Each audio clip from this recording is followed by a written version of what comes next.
And it was going to be done at the Lismore Showground. It was in the 1850s. Now, you've got to remember, this whole area up here was first discovered in 1828 when Rouse came up and found this subtropical rainforest. It's the largest on the planet, and it's red volcanic soil. And he said, oh, my gosh, we're going to move up here.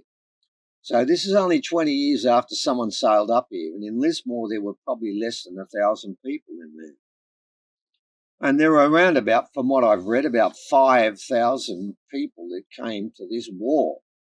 And I do know that the people in Lismore were petrified because they were all fully armed and walking around everywhere. Now, sure, the white fellas had muskets. And you shoot one bullet, then you get a thing and you pack it in, you put some gunpowder in, then you put a shot in, and then you aim it again. It takes over a minute to shoot a second time. Less than 1,000 to 5,000 of the muskets weren't going to do it. And these guys were all painted up. It was going to be a war. Everyone stayed inside but two people.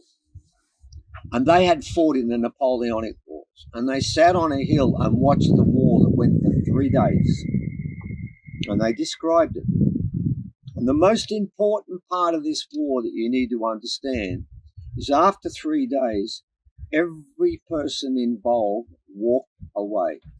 Some hobbled, some limped, and some were a bit worse for wear, but they all walked away. No one died. There is no warfare that's been conducted by Europeans where that ever happened.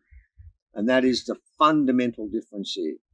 Now, what would take place is they get in two groups, one group and the other group. Now, those people from there had offended this person, they'd offended that person, they'd offended that person, and they put them into the two groups that were offending each other the most. And there'd be tribes on one side, tribes on the other, and the spears would start to be thrown, and they'd hold their shields up and deflect the spears. And they kept the shields all along, and it covered their head and their body.